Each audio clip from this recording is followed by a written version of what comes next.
5 ராணியரை கிருஷ்ணர் மடக்கிறார். அதுல மத்தாஜி 552 பக்கம் 552 பக்கம் 2வது பேரா. ஸ்ரீமதி குந்தி கூறினாள். அது சொல்லு. இல்ல அது இல்ல, அதுதான் அதுதான் அதான் அதான் படிக்கணும். இல்ல 20 இல்ல மாதாஜி, ஸ்ரீமதி குந்தி கூறினாள். அதுல இருந்துதான் அதுதான் நான் குறிச்சு வச்சிருக்கேன். அதான் நானும் அதான் படிக்கலாம் படிக்கலாம் படிக்கலாம். Don't worry, don't worry. I can see kids in my class உங்க மூலியமா. ஹரே கிருஷ்ணா. 50, 57, 58 இல்ல நம்ம படிக்கிறது. ஆமா 58 5 ராணியரை கிருஷ்ணர் மணக்கிறார். அது 2 பேராகிராஃப் தான் படிச்சுட்டு அதுக்கப்புறம் மாதாஜி ஸ்ரீமதி குந்தில இருந்து வரணும் மாதாஜி. கரெக்ட். ஒரு நிமிஷம், நானு ஒரு இந்த பாட்டு பாடினா கொஞ்சம் எனர்ஜி வரும்னு ஒரு பாடல் பாடுறேன். ஓம் நமோ பகவதே வாசுதேவாய, ஓம் நமோ பகவதே வாசுதேவாய, ஓம் நமோ பகவதே வாசுதேவாய. ஓம் அஜ்ஞானதிமிராந்தஸ்ய ஞானாஞ்சனய ஷலாகய சக்ஷுருன்மிலிதம் येन தஸ்மை ஸ்ரீ குரவே நமः. ஸ்ரீ சைதன்ய மனோபீஷ்டம் ஸ்தாபிதம் येन பூதலே ஸ்வயம் ரூபா ததா மह्यं ததா ஸ்வபதாண்டிகம். हे कृष्णा करुणा सिंधु दीनबंधु जगत्पते गोपेशा गोपिका कांत राधा कांत नमस्तुते. सप्त कांचन गौरांगी राधे वृंदावनेश्वरी ऋषभानुसुते देवी प्रणमामि हरिप्रिये. वाञ्छकल्पतारुभ्यश्च कृपा सिन्धुभ्यैव च पतितानां पावनेभ्यो वैष्णवेभ्यो नमो नमः. जय श्री कृष्ण चैतन्य प्रभु नित्यानंद श्री अद्वैत गदाधर श्रीवासुदि गौरभक्तवृंद. हरे कृष्णा कृष्ण कृष्ण हरे हरे, हरे राम राम राम हरे हरे. जीव जागो गौरा चांद बोले, कोटा निद्र जाओ माया पिशाचीर कोले.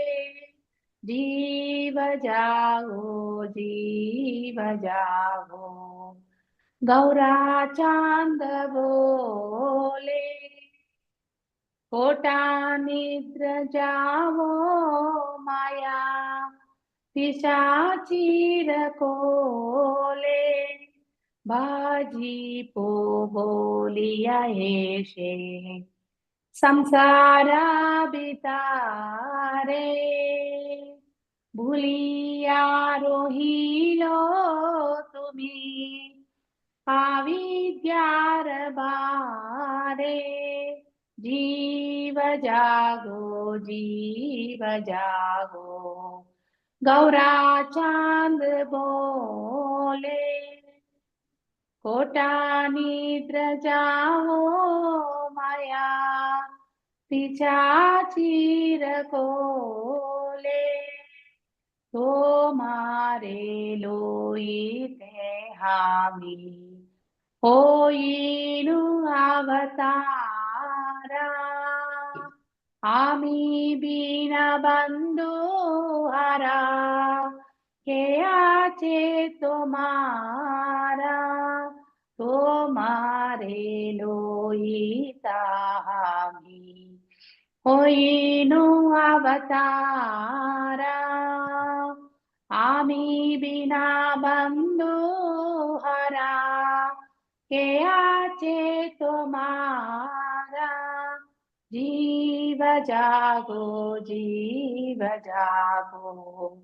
गौरा चांद बोले, कोटा निद्र जाओ माया पिशाचीर कोले.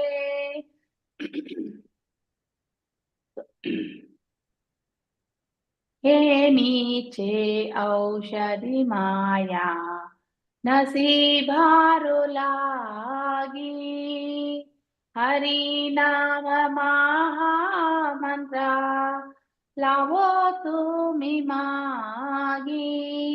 हे नीचे औषधि माया नसीबारो लागी, हरि नाम महामंत्र लावो तुम्ही मागे जीव जागो जीव जागो गौरा चांद बोले कोटा निद्र जावो माया पिशाचीर कोले भक्ति विनोदा प्रभु चराने परिया सेई हरि नामा मंत्रा लोईलो मागिया भक्ति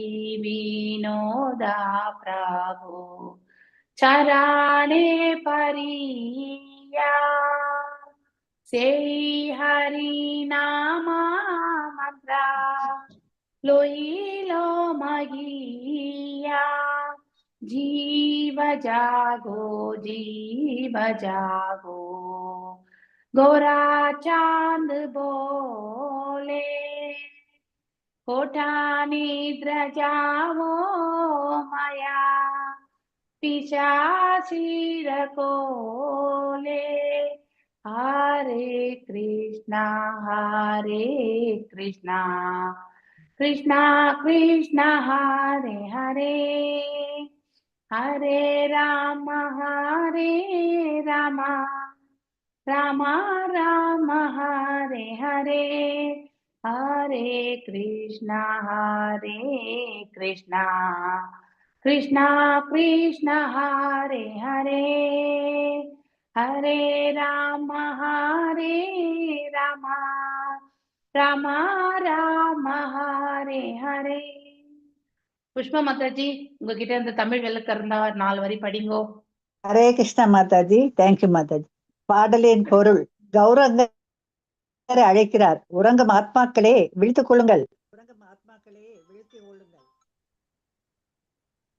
ஹரே கிருஷ்ணா மாதாஜி. இந்த வந்துட்டேன். நீங்கள் மாயை என்னும் பிசாசின் மடியில் நீண்ட நேரம் உறங்கிவிட்டீர்கள்.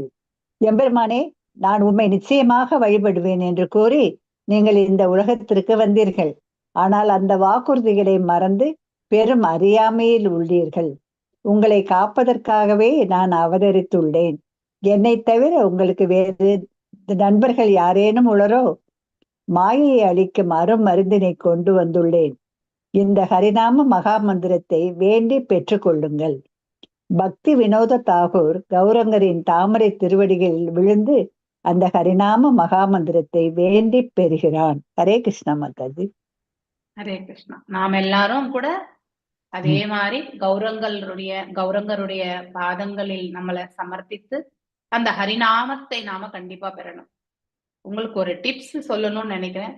நீங்க எப்பெல்லாம் காலையில அதாவது ஜபம் பண்றீங்களோ, முதல்ல குரு அதாவது நம்முடைய குரு மகாராஜுக்கு வந்து பிரார்த்தனை பண்ணிக்கோங்க, சங்கல்பமா பண்ணிக்கோங்க. குரு மகாராஜ் கிட்ட இந்த நாம ஜபத்தை நாம ருச்சி கொண்டு நான் சொல்லணும், நாம ருச்சி கொண்டு நாம சொல்லணும், பகவானை உணரக்கூடிய அந்த நிலையை எனக்கு ஏற்படுத்தி கொடுங்கோ அப்படின்னு வேண்டி கேட்டுக்கோங்க. அந்த குரு தேவருடைய அனுகிரகம் கண்டிப்பாக உங்களுக்கு நாம ருச்சியை வந்து ஏற்படுத்தி கொடுக்கும். எப்பெல்லாம் நான் இதை வந்து பண்றேனோ அன்னைக்கு நாம ஜபங்கள் ரொம்ப அற்புதமா சொல்ல முடியும். ஸோ அர்ஜென்ட்டா நான் இந்த பஞ்ச தத்துவத்தை சொல்லிட்டு நான் பாட்டுக்கு போயிட்டேன்னா அதாவது குரு மகாராஜுடைய நாம ஜபத்தை சொல்லி அதுக்கப்புறம் பஞ்ச தத்துவத்தை சொல்றத வரக்கூடிய அந்த உணர்வு வெறுமனே பஞ்ச தத்துவத்துல சொல்லும் பொழுது அவ்வளவா ஏற்படுறது இல்லை. ஆனா பஞ்ச தத்துவத்தை சொல்லும் பொழுது நமக்கு வந்து அபராதங்கள்ல இருந்து நமக்கு விலக்கு என்பது இருக்கிறது இல்லையா? சொல்லிக்கலாம் மாதாஜி. அங்கிருந்து சொல்லணும். ஆமா, வரிசையா வரணும். நீங்க ஃபர்ஸ்ட் நம்ம குரு மகாராஜ், அதுக்கப்புறம் பிரபுபாதர், அதுக்கப்புறம் பஞ்ச தத்துவம், இது 3த்தையும் சொல்லிட்டு நாம ஜபங்களை ஸ்டார்ட் பண்ணணும் நீங்க. சோ அப்போ அந்த சங்கல்பமே எப்படி இருக்கணும்னா, இந்த நாம ருச்சியை நாம சுவைக்கணும் அப்படிங்கறத, அதுல லயித்து நாம ஜபத்தை சொல்லணும் அப்படிங்கிற ஒரே ஒரு பாவத்தை கொண்டு செய்வோம். அன்னைக்கான நாம ஜபங்கள் வந்து ரொம்ப அற்புதமா விளங்கும். ஸோ இது என்னுடைய எக்ஸ்பீரியன்ஸ்லயே நான் பார்த்திருக்கேன். எப்போ கொஞ்சம் டீவியேட் ஆனா கூட அந்த நாம ருச்சி டேஸ்ட் வர்றதே இல்லை. இதையும் நான் எக்ஸ்பீரியன்ஸ் பண்ணியிருக்கேன். அதாவது நம்ம சொல்றோன்ற ஒரு இது மட்டும்தான் இருக்குமே ஒழிய, ஆனா அதுல வந்து ஈடுபாடு, அந்த ஆனந்தம் வந்து நம்ம குரு மகாராஜுடைய பிரணாமந்திரம் சொல்லும் பொழுது கண்டிப்பாக ஏற்படுகிறது. அதனால உங்களுக்கு எப்பெல்லாம் சங்கடங்கள் இருக்கிறதோ, நீங்க எப்பெல்லாம் பக்தி தொண்டு பண்ணீங்களோ, அப்பெல்லாம் வந்து மகாராஜ கருணை வேண்டி நீங்க அவருடைய நாம ஜபங்களை சொல்லி நீங்க சொல்லுங்க, கண்டிப்பா நிகழும். இன்னைக்கு காலையில நம்ம எல்லாருமே சங்கல்பம் ஒன்னாதான் எடுத்துட்டோம் இல்லையா? சோ நம்ம இன்னைக்கு எல்லாருமே பக்தி கொண்டு, பசி இதெல்லாமே வரக்கூடாது, நமக்கு அயர்வு வரக்கூடாது இல்லையா? நம்ம சோர்ந்து போயிடுவோம். சோர்ந்து போகும்பொழுது தூக்கம் வரும்னு நார்மலா இருக்கிற அன்னைக்கு தூக்கமே வராது. ஆனா ஏகாதசி எப்ப நமக்கு தூக்கம் வரணும்னு தோணும் நமக்கு இல்லையா? ஆயாசம் இருக்கிற மாதிரி தோணும். ஆனா இன்னைக்கு காலையில இருந்து எல்லாருக்கும் எப்படி எக்ஸ்பீரியன்ஸ் ஆயிருக்கீங்க? ஃப்ரெஷ்ஷா தானே இருக்கும். ஏன் சொல்லுங்க? நம்ம குரு மகாராஜ் கிட்ட பிரார்த்தனை பண்ணோம் காலையில இல்லையா? காலையில நாம குரு மகாராஜ் கிட்ட பிரார்த்தனை பண்ணதுனால, சோ அவருடைய அனுகிரகத்தினால நாம இந்த உபவாசத்தை வந்து நல்லபடியா வந்து பண்றதுக்கான வாய்ப்பை வந்து அவர் ஏற்படுத்தி கொடுத்திருக்கார். So that is the Mercy. நம்ம குரு மகாராஜ் ரொம்ப ரொம்ப ரொம்ப மெர்சிஃபுல்ன்றது நிறைய வாட்டி நான் பார்த்துட்டேன். அதனால நீங்க எல்லாரும் கூட வந்து குரு மகாராஜுடைய பிரணாமந்திரத்தை சொல்லி உங்களுக்கு எந்த பக்தி பாதையில தடைக்கல் வருதோ அப்ப எல்லாமே நீங்க வந்து குரு மகாராஜ் கிட்ட வந்து கருணை கொண்டு கேளுங்கோ. கண்டிப்பா உங்களுக்கு வந்து அந்த தடைக்கல் நீங்கி நீங்க அந்த பக்தி பாதையில கண்டிப்பா முன்னேற முடியும். This is a realization. So நம்ம கிரேட்டா எதுவுமே அச்சீவ் பண்ண முடியாது. ஆனா நம்மளால முடிஞ்ச இந்த, அதாவது ராமருக்கு அணில் என்ற நிலவோட கிடையாது. நம்ம வெரி வெரி வெரி சிம்பிள் 0.1% அளவுக்கு தான் நம்ம பக்தியில போயிட்டோம். அதனால அதையும் வந்து நம்ம முழுசா பண்ணணும்னு நினைச்சோம்னா we should start with that. Okay, so let us go into the chapter number 58. so எல்லாரும் ஒரு பேராகிராஃப் எடுத்துக்கோங்க இன்னைக்கு. Take advantage. ஓகே, எல்லாருமே வாசிங்கோ. யார்கிட்ட எல்லாம் தமிழ் புக் இருக்கோ அவங்க மட்டும் கையை ஒருத்துங்க, நான் மறுபடியும் ரொட்டேட் பண்ணேன். தமிழ் புக் இருக்கிறவங்க எல்லாரும் ஹேண்ட் ரைஸ் பண்ணுங்க, ஒவ்வொருத்தரா வாசிங்க. எஸ், வினிதா கேசவி மாதாஜி வாசிங்க. சோ இன்னைக்கு நம்ம ஆல்ரெடி வந்து கிருஷ்ணர் வந்து 2 மனைவிமார்கள் வந்து அடைந்தார் இல்லையா? யார் யாரெல்லாம் மணந்தார்? அவர் வந்து ருக்மணி தாயார மணந்தாச்சு. அடுத்து யார மணந்தார்? ஜாம்பவதி இல்லையா? ஜாம்பவதி 3 பேர் மணந்தாச்சு இல்லையா? இப்ப வேற யாரு? ஆமா, ஃபர்ஸ்ட் இவங்க 3 பேர் முடிஞ்சாச்சு. அந்த 5 குயின்ஸ்ல இவங்க 3 பேர் ஆயிடுது. இப்போ காளிந்தி, மித்ரவிந்தா, சத்யா, பத்ரா, லக்ஷ்மணா 4 இன்னும் 5 பேர் இல்லையா? 8 பேர் டோட்டல் 108 இல்லையா? சத்யபாமா, அதுக்கப்புறம் வந்து அடுத்தது காளிந்தி. ஓகே, ருக்மணி, சத்யபாமா, அதுக்கப்புறம் வந்து ஜாம்பவதி 3 பேரும் முடிஞ்சாச்சு இல்லையா? சோ இப்போ மிச்சம் இருக்கக்கூடிய 5 பேரை வந்து மணக்க போறாரு. ஸோ 16,100 பேர் வந்து அந்த அதாவது அவர்கிட்ட இருந்து மீட்டு வரவங்களை வந்து திருமணம் செய்துக்க போறார். சோ இங்க இருக்க கொஞ்சம் 8 பிரின்சிபல் வைஃப்ஸ் இல்லையா? 8 பேர் இல்லையா? சோ அவங்கள அதுல 5 பேரை ஆல்ரெடி மணந்தாச்சு. இப்போ மிச்சம் இருக்கக்கூடிய 5 பேரை வந்து மணக்க போகிறார். சோ அவங்கள பத்தி தான் நாம இந்த அத்தியாயத்துல படிக்கிறோம். எஸ், வினிதா கேசவி மாதாஜி வாசிங்கோ. அத்தியாயம் 58. 5 ராணியரை கிருஷ்ணர் மணக்கிறார். பஞ்ச பாண்டவர்களும் அவர்களின் தாயான குந்தியும் திருதராஷ்டிரரின் சதி திட்டத்தின்படி அவர்கள் வசித்த அரக்க மாளிகையை தீக்கிரை ஆக்கினார்கள் என்ற வதந்தி பரவுகிறது. அவங்க முதல்ல இருந்து படிக்கிறாங்க, பரவாயில்ல விடுங்க. 2 பேராகிராஃப் படிக்க. பின்னர் அந்த 5 சகோதரர்களும் திரௌபதியின் திருமணத்தில் காணப்பட்டார்கள். எனவே பாண்டவர்களும் அவர்களின் தாயும் இறக்கவில்லை என்று மீண்டும் செய்தி பரவியது. உண்மையும் அவர்கள் தலைநகரான அஸ்தினாபுரத்துக்கு திரும்பி வந்து மக்கள் அவர்கள் நேரில் கண்டார்கள். இச்செய்தி கிருஷ்ணருக்கும் பலராமருக்கும் எட்டியதும் அவர்கள் பாண்டவர்களையும் குந்தியையும் நேரில் காண விரும்பி அஸ்தினாபுரத்துக்கு செல்ல தீர்மானித்தார்கள். இம்முறை கிருஷ்ணர் அரசு முறையில் பயணம் மேற்கொண்டார். அரசர் என்ற தோரணையில் கிருஷ்ணர் தம் படைத்தலைவரான யுயுதானம் நம்ம ஃபர்ஸ்ட் சாப்டர்லயே படிக்கிறோம் இல்லையா, யுயுதானன் விராட்டஸ்ட ஒரு ஸ்லோகம் கூட வருது பாரு, யுயுதானா வாசிங்க. அவங்க என்ன ஐ திங்க் அவங்க நெட்வொர்க் ப்ராப்ளம் நினைக்கிறேன், அவங்க வாசிச்சது கூட கட்டுக்கட்டாதான் இருந்தது. ஓகே பிரேமா மாதாஜி, இந்த பேராகிராஃப் நெக்ஸ்ட் பேராகிராஃப் வாசிச்சிருங்க நீங்க. மாதாஜி ஓகே மாதாஜி, எந்த இடம் தெரியல.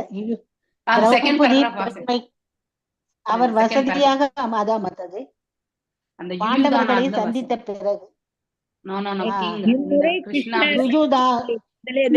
கிருஷ்ணர் ஹஸ்தினாபுரத்தை வந்து அதாவது அபிஷியலா விசிட் பண்றாரு. எஸ் செகண்ட் பேராகிராஃப் தான் மாதாஜி வாசிங்க. அடுத்த பேரா தான், இரண்டாவது பேரா. இம்முறை கிருஷ்ணர் அரசு முறையில் பயணம் மேற்கொண்டார். அதுல இருந்து இரண்டாவது பேரா தெரியல. நீங்க தகுந்த ஆசனங்கள் தரப்பட்டன. இவ்வாறு எல்லோரும் முறையாக அமர்ந்த பின் 5 சகோதரர்களும் கிருஷ்ணரின் அருகில் ஆசனங்களில் அமர்ந்தார்கள். பாண்டவர்களை சந்தித்த பிறகு கிருஷ்ணர் குந்தி தேவியை காண நேரில் சென்றார். அவள் பாண்டவர்களின் அன்னை என்பதோடு கிருஷ்ணரின் தந்தை வழி அத்தையும் ஆவாள். அவளின் பாதத்தையும் கிருஷ்ணர் தொட்டு வணங்கினார். குந்தி தேவியின் கண்களில் நீர் துளித்தது. ஆழ்ந்த உணர்ச்சியுடன் அவள் எங்க படிக்கிறாங்க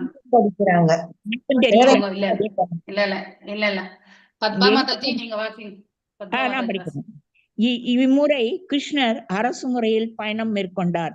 அரசர் என்ற தோரணையில் கிருஷ்ணர் தம் படைத்தலைவரான யுயுதனானரும் சில படை வீரர்களும் உடன்வர ஹஸ்தினாபுரம் சென்றார். உண்மையில் அவர் நகருக்கு வரும்படி அழைக்கப்பட்டிருக்கவில்லை.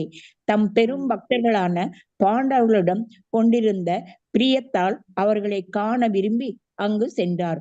முன்னெச்சரிக்கை இல்லாமல் அவர் சென்றதால் அவரை கண்டதும் பாண்டவர்கள் ஆச்சரியமடைந்து தம் இருக்கைகளை விட்டு எழுந்தார்கள். கிருஷ்ணர் முகுந்தர் என்றும் அழைக்கப்படுகிறார். ஏனெனில் கிருஷ்ணருடன் எப்போதும் தொடர்பு கொண்டிருப்பவர்கள் அல்லது முழுமையான கிருஷ்ண உணர்வுடன் அவரை காண்பவர்கள் ஜட கவலைகளிலிருந்து உடனடியாக விடுபடுகிறார்கள். அது மட்டுமன்றி முழுமையான ஆத்மானந்தத்தை பெறும் நற்பேற்றையும் அடைகிறார்கள். கிருஷ்ணரின் வருகையால் பாண்டவர்கள் உணர்வற்ற நிலையிலிருந்து விழித்தெழுந்தவர்களைப் போல் புதிய உற்சாகத்துடன் விளங்கினார்கள். ஒருவன் உணர்வற்று கிடக்கும் போது அவனது புலன்களும் அங்கங்களும் செயலற்று இருக்கும். உணர்வு திரும்பியதும் அவனின் புலன்களும் அங்கங்களும் செயல்பட துவங்குகின்றன. அது போலவே பாண்டவர்கள் கிருஷ்ணரை வரவேற்ற போது புத்துயிர் பெற்றவர்களாக செயல்பட்டார்கள். கிருஷ்ணர் அவர்கள் ஒவ்வொருவரையும் மார்புற தழுவினார். ஒரு சோத்தமரான முழுமுதற் கடவுள் அவர்களை தொட்டதும் அவர்கள் ஜட மாசுகளெல்லாம் நீங்கப்பட்டு ஆத்மானந்தம் அடைந்து புன்னகை செய்தார்கள். கிருஷ்ணரின் திருமுகத்தை கண்டவர்கள் எல்லோரும் பரம திருப்தி அடைந்தார்கள். கிருஷ்ணர் புருஷோத்தமராகிய முழுமுதற் கடவுளே ஆனாலும் அவர் ஒரு சாதாரண மூத்தவர்களான சாதாரண மனிதனாக அவதரித்திருந்ததால் அவர் சாதாரண முறைப்படி வயதில் மூத்தவர்களான யுதிஷ்டர் மற்றும் பீமனின் பாதங்களை தொட்டு வணங்கினார். ஒரே வயது நண்பன் என்ற முறையில் அர்ஜுனன் கிருஷ்ணரை தழுவிக்கொண்டான். வயதில் இளையவர்களான நகுலனும் சகாதேவனும் கிருஷ்ணரின் பாத கமலங்களை தொட்டு வணங்கினார்கள். கிருஷ்ணர் மற்றும் பாண்டவர்களின் சமூக அந்தஸ்துக்கு ஒப்ப அவர்கள் ஒருவரையொருவர் குசலம் விசாரித்த பின் கிருஷ்ணருக்கு ஒரு உயர்ந்த ஆசனம் அளிக்கப்பட்டது. அவர் வசதியாக அமர்ந்ததும் புது பெண்ணான திரௌபதி பெண்மைக்குரிய எழிலும் நளினமும் வெளிப்பட கிருஷ்ணரின் முன் வந்து தன் பணிவான வணக்கத்தை தெரிவித்தாள். கிருஷ்ணருடன் வந்திருந்த யாதவர்களும் தக்க மரியாதைகளுடன் வரவேற்கப்பட்டார்கள். சாக்தியைக்கும் யுக்தருக்கும் தகுந்த ஆசனங்கள் தரப்பட்டன. இவ்வாறு எல்லோரும் முறையாக அமர்ந்த பின் 5 சகோதரர்களும் கிருஷ்ணரின் அருகில் ஆசனங்களில் அமர்ந்தார்கள். ஹரே கிருஷ்ண மாதாஜி. ஹரே கிருஷ்ண மாதாஜி. மாதாஜி இருங்க இருங்க, பக்கம் எத்தனாவது மாதாஜி? எனக்கு தெரியவே இல்லை எங்கன்னு. நீங்க அங்கேயே இருங்க, நீங்க இருக்கிற இடத்துல இருங்க, கன்ஃபியூஸ் ஆயிடுவீங்க. 551 தான் பக்கம் மாதாஜி. ஓகே, ஓகே ஓகே இப்ப சரி. நாம அதாவது நமக்கு இந்த கதை நல்லாவே தெரியும் இல்லையா? அரக்கு மாளிகையில அவங்க அங்கிருந்து தப்பிச்சு இல்லையா, அரக்கு மாளிகையில இருந்து தப்பிச்சு சுரங்க பாதை வழியா வந்து அவங்க வந்து கடைசியில வந்து அதாவது பிராமணர்கள் வேடம் கொண்டு ஒரு ஊர்ல வந்து அவங்க வந்து தங்கியிருக்காங்க இல்லையா? சோ அப்போ குந்தி தேவிக்கு வந்து இவங்க வந்து மீண்டும் வந்து அஸ்தினாபுரத்திற்கு செல்வதற்கு அவங்களுக்கு விருப்பமே இல்லை. ஏன்னா முதல்ல பீமனுக்கு வந்து விஷத்தை கொடுத்தாங்க இல்லையா? அவனை சிறு பிராயத்தில் அங்க அந்த அரண்மனைக்கு சென்ற பொழுது அவனுக்கு உணவுல விஷத்தை கலந்து அவனை வந்து அந்த இதுல வந்து தள்ளி விட்டாங்க இல்லையா? நீர் தேக்கத்துல வந்து தள்ளி விட்டாச்சு. அதுக்கப்புறம் உள்ள, அதாவது நீர் தேக்கம்ன்றத பாம்பு. பாம்பு இல்லையா? அந்த கீழே வந்து நாகலோகம் இருக்கும். அந்த நாகலோகத்துல அவனுக்கு அங்க போன பிறகு அந்த நாகலோகத்துல இருந்து அவனுக்கு வந்து ஐ திங்க் என்ன பெனிடிக்ஷன் அங்க கிடைக்குமா? அந்த பாம்பெல்லாம் சேர்ந்து கடிச்ச உடனே அந்த விஷமுறிவு ஏற்பட்டு அங்க இருக்கக்கூடிய நாகர் தலைவன் அவருக்கு வந்து நிறைய ஆமா. பரிசெல்லாம் கொடுத்து இது கொடுப்பாரு. உறவு. ஆமா, அதாவது புஜபலம் வந்து 1000 யானைகள் புஜபலத்தை வந்து பெறக்கூடிய வரத்தையுமே அந்த நாகர்குல அரசர் வந்து கொடுப்பாங்க. அதையும் பெற்றுக்கொண்டுதான் வந்து பீமன் வந்து அங்கே வருவான் இல்லையா? சோ அப்படி அப்போ அந்த மாதிரி காப்பாற்றப்பட்டான். சோ அதே மாதிரிதான் கடைசியில வந்து யாரு துரியோதனனை வந்து வதைக்கும் பொழுது அந்த சேஷநாகத்தை பற்றி மீண்டும் சொல்லுவார். அந்த சேஷநாகம் தான் வந்து எனக்கு வந்து உதவி புரியும்னு சொல்லுவாங்க. அந்த இடத்துல பலராமர் வந்து சொல்லுவார் இல்லையா, ஒருவருடைய அதாவது பலவீனமான ஸ்தானம் வந்து அவங்க செய்த பாவத்துலதான் இருக்கும் இல்லையா, பாவத்துலதான் இருக்கும் அப்படின்னு சொல்லுவாரு. இது வந்து இந்த திரௌபதி போய் கேட்டுட்டு வருவாங்க இல்லையா? அதை வந்து சொல்லும் பொழுது அந்த தொடை, அதாவது என்ன, திரௌபதியை வந்து தன் தொடை மீதுதான் அமரும்படி வந்து யார் சொன்னது? துரியோதனன் வந்து சொன்னான் இல்லையா? அது மிகப்பெரிய தவறு. சோ தன்னுடைய தமையனுடைய மனைவியா இருந்தாலும் தாய்க்கு சமம் இல்லையா? ஆனா அந்த அவதூறான ஒரு வார்த்தை வந்து அவன் பேசினதுனால் அவனுடைய பாவம் வந்து அவனுடைய தொடையில தான் இருக்கு. ஆனா அந்த மல்யுத்த போட்டியில வந்து இடுப்புக்கு கீழே வந்து அடிக்க கூடாது இல்லையா? வெறுமனே இடுப்புக்கு மேலதான். ஆனாலும் கடைசியில அந்த இடம் வந்து அவனுடைய பாவ செயல் வந்து அந்த இடத்துலதான் இருக்கு. பாவம் அவனுடைய பலவீனமான பாகம் அங்கதான் இருக்குன்றத கண்டுபிடிச்சு அந்த இடத்தை கொண்டுதான் அவனை வந்து கொன்றான். யாரு? பீமன் துரியோதனனை கொன்னது அப்படிதான் கொன்னான். சோ இப்படி இந்த இடத்துல இருந்து பார்க்கும்போது நம்ம குந்தி தேவி வந்து மீண்டும் அஸ்தினாபுரத்துக்கு செல்லக்கூடாதுன்றதுக்காக பிராமண இது தோற்றத்தை வந்து தன்னுடைய பிள்ளைகளுக்கு வந்து கொடுத்து அவங்க ஒரு இடத்துல இருக்காங்க. சோ அது எங்கன்னா அந்த காம்பல்யம் நகரத்துக்கு பக்கத்துலதான் அவங்க இருக்காங்க. காம்பல்ய நகரம் வந்து யாரு? திரௌபதியோடைய அதாவது துருபதனுடைய நாடு இல்லையா? அங்க வந்து விழா கோலம் பூண்டு இருக்கும். அப்ப வந்து திரௌபதியை வந்து இவங்களும் வருவாங்க அந்த இடத்துல வந்து. சோ அர்ஜுனன் வந்து, அது எப்படி அந்த ஸ்டோரி வரும்னு தெரியாது, நம்ம மகாபாரதம் படிச்சாதான் தெரியும். சோ ஓரளவுக்கு ஹை லெவல்ல தான் என்னால சொல்ல முடியும் கதை. அந்த அதாவது மேல பார்த்தண்டே அந்த மீனுடைய கண்ணை நோக்கி கீழே இருக்கக்கூடிய அந்த பிம்பத்துல வந்து கீழே இருந்து பார்த்த வண்ணம் மேல வந்து அந்த அம்பு எய்து அந்த மீனுடைய கண்ணுக்கு குறி வைக்கணும். ஈவன் கர்ணன் கூட வந்து சிறந்த வில்லாளன் தான். ஆனா இதே ஒரு அதாவது குலத்துல ஒரு இவனோட தச்சனோட மகள்னு சொல்லிட்டு அவனை இது பண்ணக்கூடாதுன்னு திரௌபதி சொல்லிடுவா மாதாஜி. அத வந்து ஏன்னா அதாவது ஒரு பிராமணன் வந்து பிராமண குலத்துலதான் பெண் இல்லையா? ஒரு பெண்ணை வந்து அதாவது பாத்தீங்கன்னாக்கா உயர்வான குலத்துல இருக்கக்கூடிய பெண்ணை வந்து தாழ்வான குலத்துல வந்து நாம திருமணம் செய்து கொள்ளக்கூடாதுன்னு சொல்லுவாங்க. அது அந்த குடும்பத்திற்கு நன்மை வராது. அதே தாழ்வான குலத்துல இருக்கக்கூடிய பெண்ணை வந்து உயர்வான குலத்துல இருக்கக்கூடிய ஒரு ஆண்மகன் வந்து திருமணம் செய்து கொள்ளலாம். சோ அந்த ஒரு லாஜிக் வச்சுதான் வந்து சோ சத்திரிய பரம்பரை யாரு? திரௌபதி இல்லையா? அவன் வந்து சூத்ரன். அதை வச்சு அவனுக்கு குவாலிபிகேஷன் கொடுக்கறது இல்லை. யாருக்கு? கர்ணனுக்கு. அதனாலதான் அவன் அந்த ஒரு காழ்ப்புணர்ச்சி கொண்டுதான் அவமரியாதை செய்வான் இல்லையா? சோ திரௌபதியை வந்து அந்த துயில் உயிரியக்கூடிய அந்த சமயத்துல வந்து அவமானப்படுத்துவான். அதுதான் அவன் செய்த பாவம் ஆக்சுவலி. சோ அந்த மாதிரி கர்ணன் வந்து எல்லாருமே கர்ணனுக்காக வந்து ரொம்ப ஃபேவரா பண்ணுவாங்க. நிறைய பேருக்கு கர்ணனுடைய மரணம், கர்ணன் எப்படி வீர மரணம் எய்கிறான், இந்த கதையெல்லாம் வந்து ஈவன் ருக்மணி தாயாரெல்லாம் வந்து குடியாத்தத்துல நிறைய வாட்டி அந்த படவேட்டை அல்லையம்மன் கோயில்ல வந்து நிறைய பிரசங்கங்கள் எல்லாம் கொடுத்துருக்காங்க. ஸோ கிருஷ்ணர் தூது வந்து பெருசா நல்லா சொல்லுவாங்க. அதே மாதிரி கர்ணனுடைய வீர மரணம், கர்ணனை வந்து ரொம்ப கொடைவள்ளல் அந்த நிலையில வந்து சொல்லுவாங்க. ஆனா கம்பேர் பண்ணும்போது இப்ப நம்ம இங்க வந்து வாசிக்கும் பொழுது பார்க்கும் பொழுது அர்ஜுனனை காட்டிலும் கர்ணன் வந்து சிறந்தவன் கிடையாது அப்படிங்கறது வந்து பை த நேச்சர் இல்லையா.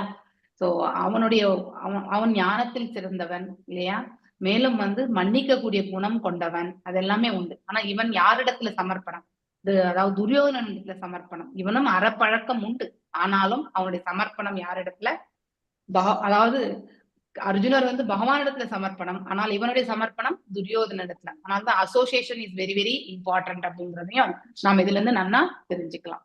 சோ இப்போ இவர்கள் உயிரோடு இருக்கிறது தெரிஞ்சு காம்பல்யத்துல வந்து நடந்த அந்த இதுல வந்து வெற்றி பெற்று திரௌபதியை வந்து மணந்து வர்றது வந்து தெரிய வர ஆரம்பிக்கிறது. சோ மேலும் வந்து இப்போ இவங்க ஆனா முன்னாடியே வந்து தெரியும் யாருக்கு, கிருஷ்ணருக்கு தெரியும் அவங்க உயிரோடு இருக்காங்கன்றது தெரியும். ஆனா அபிஷியலா தெரிஞ்சப்போ அபிஷியலா வந்து பார்க்கணும் அப்படிங்கறதுக்காக அவர் வந்து புறப்பட்டு வர்றார். அதுதான் இந்த இடத்துல நம்ம பார்க்கக்கூடிய ஒன்று. சோ முகுந்தன் முக்தியை வழங்குபவர் இல்லையா. இந்த வரி ரொம்ப ரொம்ப டச்சிங்கான ஒரு வரி இந்த இடத்துல. Krishna is called as Mukunda because as soon as one comes in constant touch with Krishna or sees him in full Krishna consciousness, அதாவது பகவானோட சம்பந்தத்தை ஏற்படுத்தி கொண்டவர்கள் இல்ல பகவானை, இப்ப நீங்க கோயில்ல போனா கூட நிறைய நேரம் வந்து நம்ம டிடிஸ வந்து பார்க்கணும் அப்படிங்கறதெல்லாம் நமக்கு சொல்றாங்க இல்லையா. அவரை பாதங்கள்ல இருந்து உச்சி வரைக்குமே பார்க்கணும் இல்லையா, முக அழகு வரைக்குமே பார்க்கணும். சோ படிப்படியா அவரை பார்த்து நம்ம வந்து சேவிச்சுட்டே வரணும் ஒரு இதுலயுமே அப்படிங்கிறது. சோ அட்ஸ் ஹவ் பகவானை எவ்வளவு நாம பார்த்து சேவிக்கிறோமோ அந்த அளவுக்கு நமக்கு அசோசியேஷன், சோ நமக்கு அவர் தரப்புல ஏற்படக்கூடிய ஈடுபாடு இதெல்லாமே வந்து கிடைக்கும். அவ்வாறு இருக்கக்கூடிய ஒருத்தருக்கு வந்து one immediately becomes free from all material anxieties. இந்த பௌதிகத்துல இருக்கக்கூடிய குழப்பம் கலக்கம், சோ முகுந்தனோட தொடர்புனால நமக்கு எல்லா குழப்பங்களும் கலக்கங்களும் இந்த பௌதிகத்துல இருந்து நமக்கு விடுதலை வந்து கிடைக்கிறது. நாட் ஓன்லி தட், அது மாத்திரம் கிடையாது, மேலும் பேரானந்தத்தை அனுபவிக்கக்கூடிய ஒன் இஸ் இமிடியட்லி பிளஸ்ட் இல்லையா. அந்த அனுகிரகத்தையுமே பகவான் வந்து அவர்களுக்கு வழங்குகிறார்கள் என்று ரொம்ப அழகா சொல்லப்பட்டிருக்கு. சோ இந்த இடத்துல வந்து சோ பாண்டவர்களுடைய நிலை இல்லையா, என்ன வரோன்றது ஒரு அறிவிப்பு கிடையாது. கிருஷ்ணர் வராரு, கிருஷ்ண பலராம் வராருன்ற அறிவிப்பு இல்லாம சடனா வந்து நின்னப்போ அவங்க எல்லாருமே அந்த மூச்சு இல்லாதவங்க எழுந்து அதாவது சுவாசத்தை வந்து கொண்டு வந்தால் எப்படி இருக்கும், அப்படிப்பட்ட ஒரு உணர்வு வந்து மூர்ச்சையா இருந்தவங்க வந்து எழுந்தா எப்படி இருக்குமோ அந்த ஒரு உணர்வு பாண்டவர்களுக்கு வருது. அதுக்கப்புறம் அவங்க வந்த பிறகு அவங்களுக்கு உட்கார்றதுக்கான ஒரு ஆசனம், இது எல்லாமே ஒருவர் வந்து மரியாதைகளை கொடுத்து கொள்றது இல்லையா, நமஸ்காரங்களை சேவிச்சுக்கிறது. இப்ப கிருஷ்ணர் சமகாலத்தவர், யாருடைய சமகாலத்தவர், அர்ஜுனர், அதனால இருவரும் ஒத்த வயதுடையவர்கள். சோ யுதிஷ்டிர மகாராஜாவும் பீமனும் பெரியவங்க, அவங்களுக்கு பகவான் வந்து சேவிச்சுக்கிறார். இந்த இடத்துல ஃபேமிலி ரிலேஷன்ஷிப். ஓகே, அங்க வந்து நான் எந்த இடத்துலயுமே பகவான் வந்து தான் வந்து கடவுள் அப்படிங்கிற அந்த நிலையை வந்து அவர் வந்து இது பண்ணிக்கல. சோ அடுத்தவங்களால வந்து உணரப்பட்டதை ஒழிய அவர் எந்த ஒரு சூழ்நிலையிலுமே அவருடைய பவர்ஸ் வந்து he has not வெளிப்படுத்தணும்னு நினைச்சது கிடையாது. மேலும் அர்ஜுனரை தழுவிக்கொள்கிறார். நகுல சகாதேவர்கள் வந்து அவர் இருவரும் அவரை விட சிறியவர்களால் அவருடைய பாதங்களுக்கு சேவிச்சுக்கிறாங்க. குந்தி தாயாருடைய அவங்களுடைய பாதத்தையுமே வந்து கிருஷ்ணர் வந்து மரியாதை கொடுக்கிறார். ஏன்னா அவங்க வந்து அத்தை இல்லையா. சோ அந்த ஒரு இதையும் அவர் செய்யறார். சோ அவங்களோட வந்த அதாவது படை இல்லையா, commander in chief Yuyudhana, Satyaki, இதெல்லாம் நம்ம ஃபர்ஸ்ட் சாப்டர் பகவத்கீதையில வரும். யாரெல்லாம் அந்த துரியோதனன் வந்து சொல்வார், அந்த பக்கம் இருக்கிறவங்க எல்லாரும் யாராலும் வெற்றி கொள்ள முடியாத சாத்யகி அப்படின்னு சொல்வார். யுயுதானன் இருக்கிறான் எல்லாமே சொல்வார். சோ அதாவது ரொம்ப அழகா வந்து படை வந்து ரொம்ப அழகா ஆர்கனைஸ் பண்ணியிருக்காங்க இல்லையா, அமைத்து இருக்கிறாங்க அந்த யூகம் வந்து அப்படின்னு சொல்லிட்டு ரொம்ப அழகா துரோணாச்சாரியார் கிட்ட வந்து சொல்லுவார் இல்லையா, யாரு, துரியோதனன். சோ அப்போ இவங்க எல்லாருமே அதுல இருக்காங்க. நீங்க இன்னும் ஒரு வாட்டி படிச்சீங்கன்னா அந்த ஸ்லோகங்கள்ல கண்டிப்பா அவங்கள பார்க்கலாம், பேர்கள் எல்லாமே. எஸ் ஜெயந்தி மாதாஜி வாசிங்கோ. ஹரே கிருஷ்ணா மாதாஜி. பாண்டவர்கள் திட்டகேது, சேகிதான், சேகிதான, காசிராஜ் இவங்கெல்லாம் அந்த பூஜன். பக்கம். ஹரே கிருஷ்ணா மாதாஜி. இதுல வந்து உத்தம உஜன் பாண்டவர்களை சந்தித்த பிறகு இவங்கெல்லாம் மட்டும். அப்புறமா குந்தி தேவி வாசிங்க மாதாஜி. ஹரே கிருஷ்ணா மாதாஜி. பாண்டவர்களை சந்தித்த பிறகு கிருஷ்ணர் குந்தி தேவியை காண நேரில் சென்றார். அவள் பாண்டவர்களின் அன்னை என்பதோடு கிருஷ்ணரின் தந்தை வழி அத்தையும் ஆவாள். அவளின் பாதத்தையும் கிருஷ்ணர் தொட்டு வணங்கினார். குந்தி தேவியின் கண்களில் நீர் துளித்தது. ஆழ்ந்த உணர்ச்சியுடன் அவள் கிருஷ்ணரை தழுவி கொண்டாள். பின்னர் அவள் தன் தந்தை வழி உறவினர்களான சகோதரர் வசுதேவர், அவரின் மனைவி மற்றும் குடும்பத்தினரை பற்றி விசாரித்தாள். அதுபோலவே கிருஷ்ணரும் பாண்டவ குடும்பங்களை பற்றி தன் அத்தையாகிய குந்தி தேவியிடம் விசாரித்தார். குந்தி தேவி கிருஷ்ணருடன் குடும்ப உறவுகள் கொண்டவரானாலும் அவரை சந்தித்தது முதலாவதாக அவர் முழுமுதற் கடவுள் என்பதை அறிந்திருந்தாள். முன்பு அவளுக்கு ஏற்பட்டிருந்த இன்னல்கள் எல்லாம் கிருஷ்ணரின் கருணையால் அவளும் அவளின் குமாரர்களான பாண்டவர்களும் காப்பாற்றப்பட்டதை நினைத்து கொண்டாள். துர்ராசனும் அவரது குமாரர்களும் செய்த சூழ்ச்சியால் ஏற்பட்ட தீ விபத்திலிருந்து கிருஷ்ணரின் கருணையால் அன்றி வேறு எவ்வகையிலும் தாம் தப்பி இருக்க முடியாதென்பதை குந்தி நன்றாக அறிந்திருந்தாள். குரல் தழுதலுக்கு அவள் தங்களுக்கு நேர்ந்த துன்பங்களை கிருஷ்ணரிடம் எடுத்துரைத்தாள். ஹரே கிருஷ்ணா படிக்கலாம். ஹரே கிருஷ்ணா. அடுத்த யாராவது படிங்க. மறுபடியும் இன்னொரு வாட்டி யாருன்னா வாசிக்கலாம். புஷ்ப மாதாஜி அடுத்த படிங்க. இன்னொரு ரவுண்ட் பண்ணலாம். ஹரே கிருஷ்ணா மாதாஜி. ஹரே கிருஷ்ணா மாதாஜி. ஹரே கிருஷ்ணா. ஹரே கிருஷ்ணா மாதாஜி. ஸ்ரீமதி குந்தி கூறினால், அன்புள்ள கிருஷ்ணா, எங்களை பற்றிய தகவல்களை சேகரிப்பதற்காக நீர் அக்ரூரரை அனுப்பியது எனக்கு நினைவிருக்கிறது. எப்போதும் நீர் எங்களை பற்றியே எண்ணிக்கொண்டிருக்கிறார் என்பதை அது காட்டுகிறது. அக்ரூரரை நீர் அனுப்பியதும் இனி எங்களுக்கு எவ்வித அபாயமும் நேராது என்ற உறுதி எனக்கு ஏற்பட்டது. அக்ரூரரை நீர் எங்களிடம் அனுப்பியதிலிருந்து எங்களுக்கு நல்ல காலம் பிறந்தது. அதிலிருந்து எங்களுக்கு பாதுகாப்பு இல்லாமல் இல்லை என்று நான் அறிந்தேன். எங்கள் குடும்பத்தினரான குருக்கள் எங்களை பலவித அபாயங்களுக்கு உட்படுத்தினாலும் நீர் எப்போதும் எங்களை நினைத்திருப்பதால் எங்களை பத்திரமாக வைத்திருக்கிறீர் என்று நான் உறுதியாய் நம்புகிறேன். உம்மை எண்ணி இருப்பவர்கள் எல்லா ஜட அபாயங்களில் இருந்தும் பாதுகாக்கப்படுகிறார்கள். அப்படி இருக்க எப்படி அபாயங்கள் நேர முடியும்? எனவே அன்பார்ந்த கிருஷ்ணா, எங்களுக்கு துரதிருஷ்டம் என்று பேச்சுக்கே இடமில்லை. உமது கருணையால் நாங்கள் எப்போதும் அதிர்ஷ்ட நிலையிலேயே இருக்கிறோம். ஆனால் எங்களிடம் நீர் தனியான கருணை காட்டுவதால் மற்றும் சிலரிடம் பாரபட்சமாக நடந்து கொள்வதாக யாரும் தவறாக எண்ணக்கூடாது. அவ்வாறு நீர் வேறுபடுத்தி காண்பது இல்லை. உமக்கு வேண்டியவர்கள் வேண்டாதவர்கள் என்று யாரும் இல்லை. முழுமுதற் கடவுளாகிய நீர் எல்லோரையும் சமமாக கருதுகிறீர். உமது விசேஷ பாதுகாப்பை யாரும் அடைந்து பலன் பெறலாம். நீர் எல்லோரையும் சமமாக கருதினாலும் எப்போதும் உண்மையே நினைத்திருக்கும் பக்தர்களிடம் நீர் தனியான கருணை காட்டுகிறீர். பக்தர்கள் உம்மிடம் அன்பால் பிணைக்கப்பட்டிருக்கிறார்கள். எனவே அவர்களால் உம்மை ஒரு கணமும் மறக்க இயலாது. நீர் ஒவ்வொருவரின் இதயத்திலும் அமர்ந்திருக்கிறீர். பக்தர்கள் எப்போதும் உம்மை நினைத்திருப்பதால் நீரும் அவரை பதிலுக்கு நினைக்கிறீர். தாய் தன் எல்லா குழந்தைகளிடமும் பிரியமாய் இருந்தாலும் தன்னை முற்றிலும் நம்பியிருக்கும் குழந்தையிடம் தனியான கவனம் செலுத்துகிறாள். எல்லோரின் இதயத்திலும் வீற்றிருக்கும் நீர் உமது புனித பக்தர்களுக்கு நலன்களை வழங்குகிறீர் என்பதை நிச்சயமாக அறிகிறேன். ஹரே கிருஷ்ண மாதாஜி. ஹரே கிருஷ்ண மாதாஜி. சோ இந்த 2 பேராகிராஃப்ல இருந்து பார்க்கும்போது நமக்கு முதல்ல வந்து கிருஷ்ணர் வந்து குந்தி தேவியை போய் பாக்குறாங்க. அதுக்கப்புறம் வந்து அங்கும் வந்து குந்தி தேவி அவங்களும் வந்து கிருஷ்ணருடைய குடும்ப நலன்கள் எல்லாம், அதாவது அவர்களுடைய தந்தை இல்லையா, அண்ணன் இல்லையா, அண்ணனுடைய பிள்ளை தானே. சோ அவங்களுடைய குடும்பத்துல இருக்கிறவங்க எல்லாருடைய நலனையும் பற்றி விசாரிக்கிறாங்க. மேலும் கிருஷ்ணரும் இவர்களுடைய நிலை, இவங்க எதெல்லாம் கடந்து வந்தாங்க அப்படிங்கறத பத்தி எல்லாமே நினைவு கூர்ந்து அதை பற்றி கேட்க ஆரம்பிக்கிறார். சோ குந்தி தேவிக்கு தெரியும் கிருஷ்ணர் வந்து சாதாரண குழந்தை கிடையாது இல்லையா. சோ அவர் வந்து எல்லாம் வல்ல இறைவன், பரம்பொருள், அந்த நாராயணனே அப்படின்றதுதான் அவங்களுடைய எண்ணம் எப்பொழுதுமே. ஸோ அவங்க மேலும் மேலும் நினைவு கூறுகிறார் இந்த இடத்துல கீழே சொல்லும் பொழுது. எப்பெல்லாம், அதாவது பகவானை எல்லாம் நம்ம எப்பெல்லாம் நினைக்கிறோமோ இல்லையா, சோ அவர் மட்டும்தான் நம்மளை ரட்சிக்க கூடியவர் என்ற உணர்வு கொண்டு நாம் அவரை எப்பொழுது என்கின்றோமோ அப்ப கண்டிப்பா நமக்கு அந்த, அதாவது பகவானுடைய அருளும் நமக்கு கிடைக்க பெறுகின்றோம். அதாவது சிம்பிள் ஃபார்முலா, நாம அவரை நினைச்சா அவர் நம்மளை நினைக்கார் கண்டிப்பா. சோ அந்த மாதிரி நம்மளோட டெலிபத்தின்னு சொல்றோம் இல்லையா, சில சமயத்துல யாரையாவது நினைச்சுட்டே இருப்போம், அவங்க டக்குன்னு வீட்டுக்கு வந்திருப்போம்.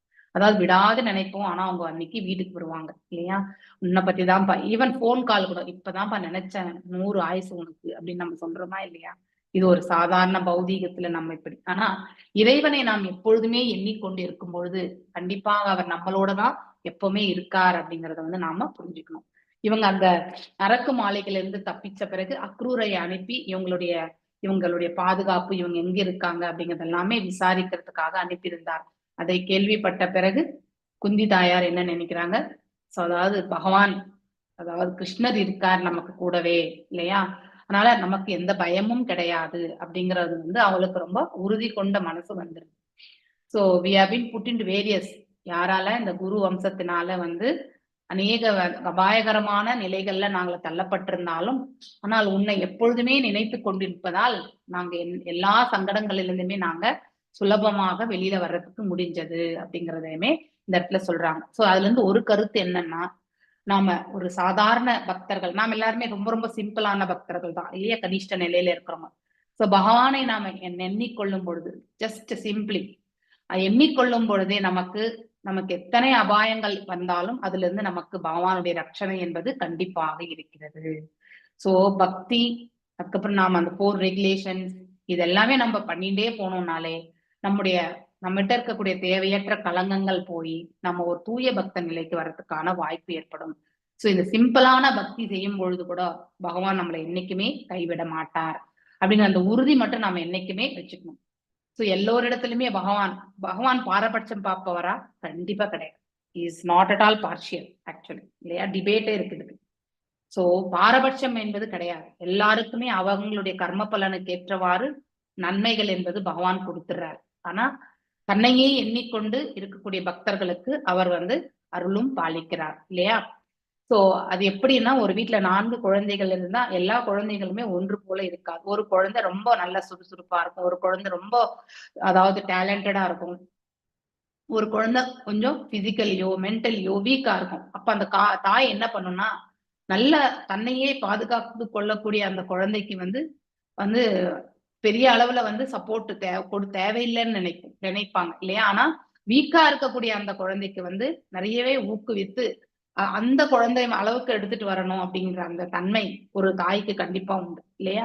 அது போலதான் நிறைய அஃபெக்ஷன் காட்டுறது தன்னுடைய பிள்ளைகளுக்கு தான் அப்படிங்கிறது she takes care of one more fully dependent. இங்க fully dependentனா வீக்கான பிறகு டிபெண்டன்ட் கிடையாது. நாம சுதந்திரமா எதையுமே செயல்படுத்த முடியாது. நம்ம எல்லாருமே எப்பொழுதுமே இறைவனுடைய பாதங்கள் இல்லையா, அவரிடத்துலதான் நம்முடைய நிழல் அப்படிங்கறது உணர்ந்திருப்பவர்கள்.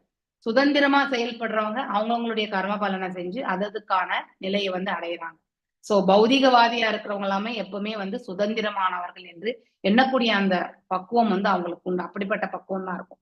அதே பக்தனுக்கு தான் சுதந்திரமானவன் இல்லை, எப்பொழுதுமே இறைவனையும் இறைவனை போற்றக்கூடிய பக்தர்களையுமே நம்பி வாழ்பவர்கள் என்ற உணர்வு உண்டு இல்லையா. அப்ப தன்னையே நம்பி வாழக்கூடிய அவர்கள் நாம் சுதந்திரமற்றவர்கள் என்று உணரக்கூடிய தன்மை, யார் மீது நம்ம ஆதாரப்பட்டிருக்கிறோம் என்பதை உணர்ந்தவர்கள், அப்போ பகவான் அவங்களுக்கு அதிகமான ஒரு கேரும் கொடுக்கிறார். இதை உணராதவர்களுக்கு அவர்களுக்கு என்ன கொடுக்கணுமோ அதை கொடுக்கிறார். எப்ப நாம அவர் மேல டிபெண்ட் ஆறமோ அதற்கான அதாவது கேரிங் கூட பகவான் நமக்கு நல்லாவே பார்க்கிறார். சோ அது இந்த மாதிரி ஒரு ஓமை கொண்டு சொல்லப்பட்டிருக்கு இல்லையா. சோ ஒரு குழந்தைக்கு ஸ்பெஷல் கேர் இருக்கும், அந்த வீக்கா இருக்கக்கூடிய குழந்தை, இல்லைன்னா அந்த குழந்தைக்கு தாயினுடைய சப்போர்ட் அதிகமாக தேவைப்பட்டிருக்கலாம் இல்லையா. அந்த மாதிரி ஒரு சூழ்நிலை, what ever the reason it may be. So அவங்க தாயே நம்பி இருக்கக்கூடிய அந்த குழந்தைக்கு தாய் கண்டிப்பாக அந்த குழந்தைக்கு ரட்சணை கொடுக்கிறாள். அது போலதான் நம்ம எல்லாம் பகவானையே நம்பி இருக்கக்கூடிய நமக்கு பகவான் எப்பவுமே ரட்சணை கொடுக்குறாங்க. சோ அதுல அன்அலாய்ட் டிவோட்டிஸ் இல்லையா, அதாவது கலங்கமற்ற பக்தர்கள் இல்லையா, தூய பக்தர்கள். எஸ்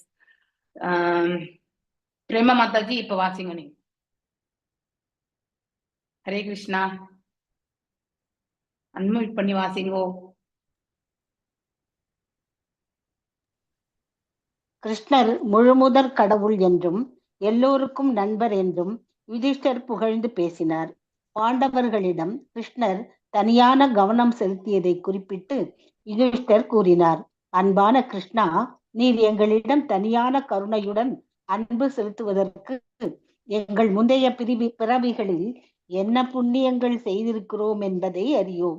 உம்மை அடைவதற்காக எப்போதும் தியானத்தில் ஈடுபட்டிருக்கும் மகா யோகிகள் கூட உமது கருணையையோ நேரான கவனத்தையோ எளிதில் பெறுவதற்கில்லை என்பதை நாங்கள் அறிவோம். எங்களிடம் நீர் ஏன் இவ்வளவு கருணை காட்டுகிறீர்கள் என்பது எனக்கு புரியவில்லை. நாங்கள் யோகிகள் அல்ல, மாறாக ஜடமாசு படிந்தவர்கள். நாங்கள் குடும்பஸ்தர்கள், அரசியலிலும் உலக காரியங்களிலும் ஈடுபடுபவர்கள். நீர் ஏன் எங்களிடம் இவ்வளவு கருணை காட்டுகிறீர் என்று எனக்கு புரியவில்லை. யுதிஷ்டரின் வேண்டுகோளின்படி கிருஷ்ணர் மழைக்காலமான 4 மாதங்கள் ஹஸ்தினாபுரத்தில் தங்க சம்மதித்தார். மழைக்காலத்தின் 4 மாதங்கள் சதுர்மாசியம் என்பதும், இக்காலத்தில் பொதுவாக ஊர் விட்டு ஊர் செல்லும் மத பிரச்சாரகர்களும் பிராமணர்களும் ஓரிடத்தில் தங்கி கடுமையான விரதங்களை அனுஷ்டிப்பது வழக்கம். பகவான் கிருஷ்ணர் நியம நிஷ்டைகளுக்கு அப்பாற்பட்டவரானாலும் பாண்டவர்களிடம் கொண்டிருந்த பிரியம் காரணமாக ஹஸ்தினாபுரத்தில் தங்க சம்மதித்தார். அவர் ஹஸ்தினாபுரத்தில் தங்கியிருந்ததை பயன்படுத்தி கொண்டு நகரவாசிகள் அவரை அவ்வப்போது நேரில் கண்டு பரமானந்தமடைந்தார்கள். கிருஷ்ணர் பாண்டவர்களுடன் ஹரே கிருஷ்ணமது அதுக்கு அந்த பேராகிராஃப் முடிஞ்சது இல்லையா? ஸோ நேரடியா பார்த்து பகவானை சேவிச்சுக்கிறாங்க. ஸோ அவங்க பரமானந்தத்தை அடைகிறாங்க. ஸோ மேல சொல்லியிருக்கக்கூடிய அந்த பேராகிராஃப்ல யுதிஷ்ட மகாராஜா சொல்றாரு இல்லையா, we don't know what sort of pious activities. ஒரே நிமிஷம்.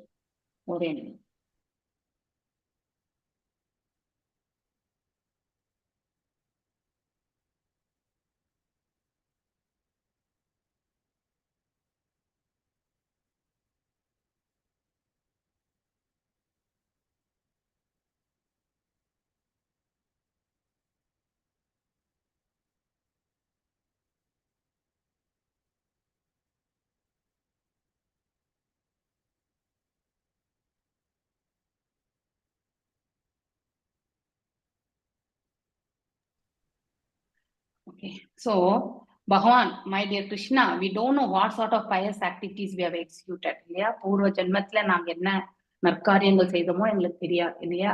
ஏன்னா யோகிகள் இல்லையா, ஞானிகள், இவங்க எல்லாருமே தியான பயிற்சிகள் மூலியமா உன்னை அடையறதுக்கான முயற்சி நிறையவே பண்றாங்க. ஆனாலுமே நாங்க அதாவது you don't find it easy to maintain, to obtain such grace, nor they can draw any personal attention from you.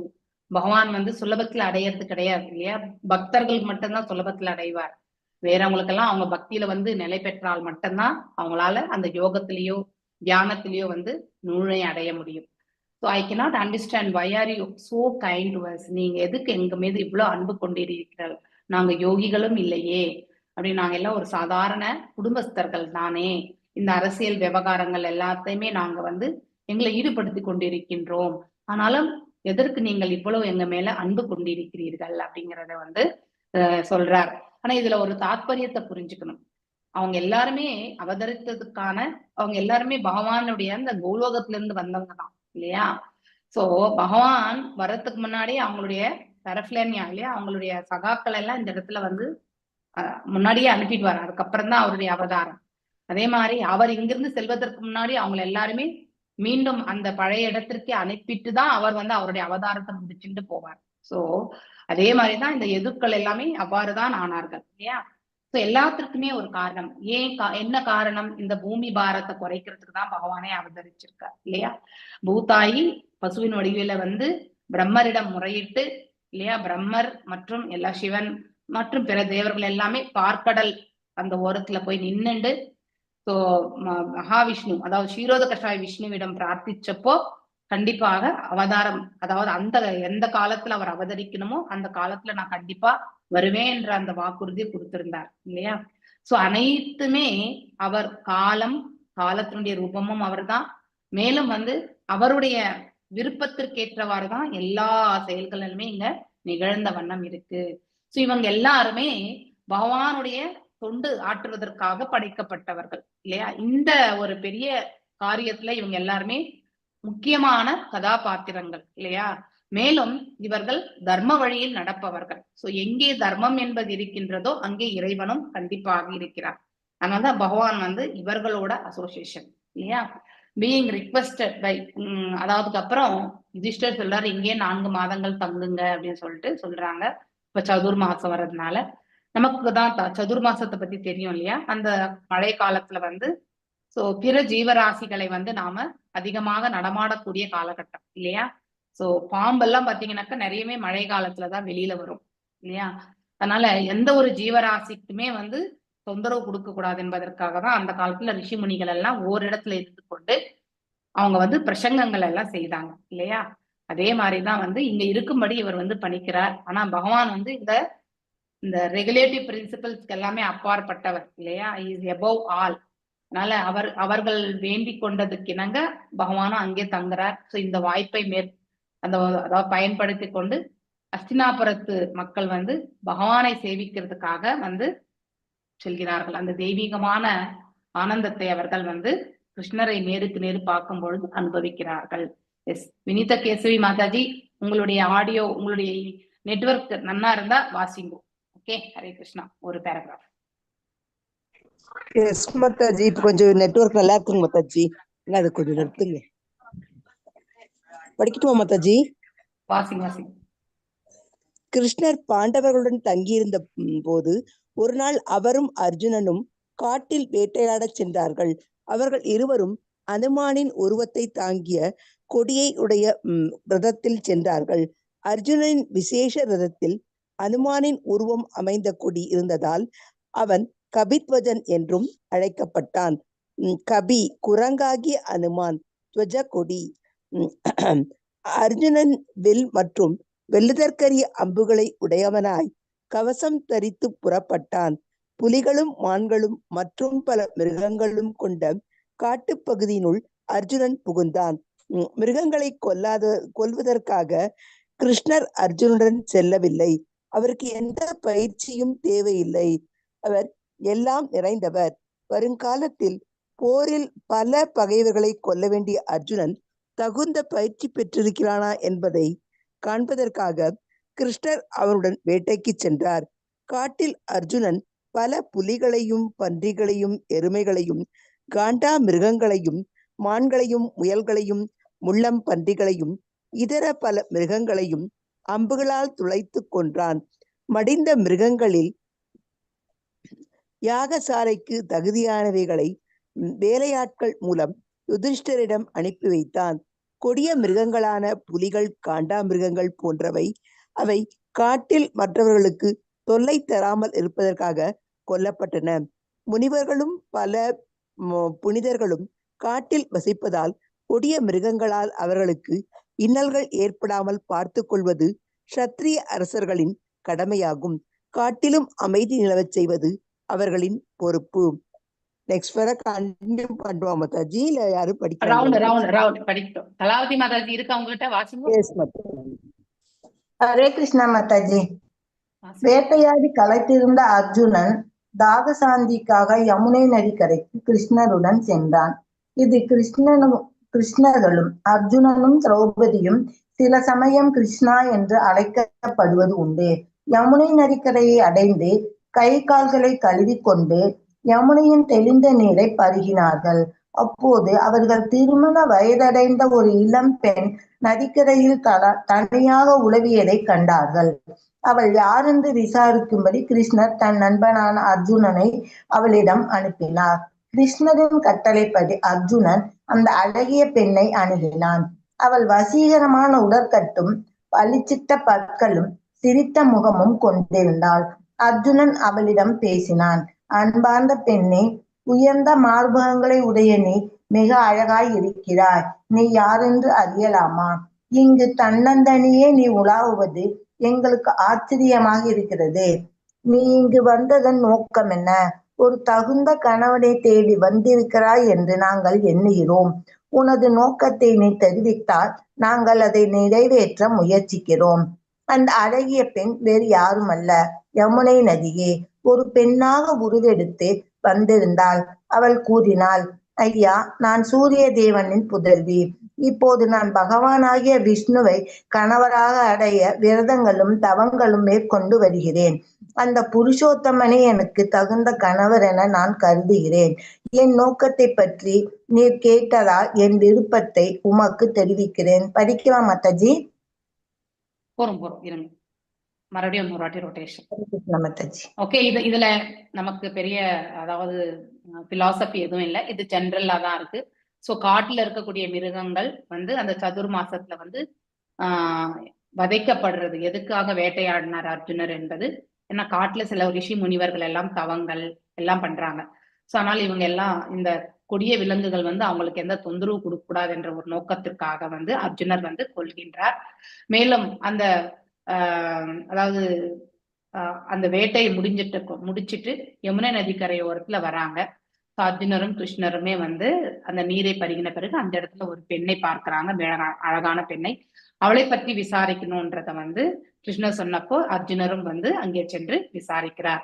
So அந்த பெண்ணும் தான் வந்து சூரிய கடவுளுடைய மகள் என்று இந்த இடத்துல எடுத்துரைக்கிறார். மேலும் தான் விஷ்ணுவையே திருமணம் செய்து கொள்ள கணவனாக அறையணுன்றதுக்காக நான் வந்து தவ வாழ்க்கை மேற்கொண்டிருக்கிறதாக இந்த இடத்துல எடுத்துரைக்கிறார். எஸ், நெக்ஸ்ட் யார் வாசிக்கிறது? புஷ்பா மாதாஜி வாசி. ஹரே கிருஷ்ண மாதாஜி. அந்த அழகிய பெண் வேறு யாரும் இல்லை, யமுனை நதியே ஒரு பெண்ணாக உருவெடுத்து வந்திருந்தாள். அவள் கூறினாள், அப்பெண் மேலும் கூறினாள், அன்பார்ந்த ஐயா, நீர் மகாவீரன் அர்ஜுனன் என்பதை நான் அறிவேன். எனவே விஷ்ணுவை தவிர வேறு யாரையும் நான் கணவனாக ஏற்றுக்கொள்ள மாட்டேன் என்பதை உம்மிடம் தெரிவிக்கிறேன். அவர் ஒருவரே எல்லா உயிர்வாழிகளையும் பரிபாலிப்பவர், கட்டுண்ட ஆத்மாக்களுக்கு முக்தி அளிப்பவர். என்னிடம் தயை கொள்ளும்படி நீர் விஷ்ணுவிடம் பிரார்த்தித்தால் நான் உமக்கு நன்றி கடன் பட்டவளாவேன். அர்ஜுனன் கிருஷ்ணரின் பெரும் பக்தன். அவன் விண்ணப்பித்தால் கிருஷ்ணர் மறுக்க மாட்டார் என்பதை யமுனையாகி அந்த பெண் நன்கு அறிந்திருந்தார்.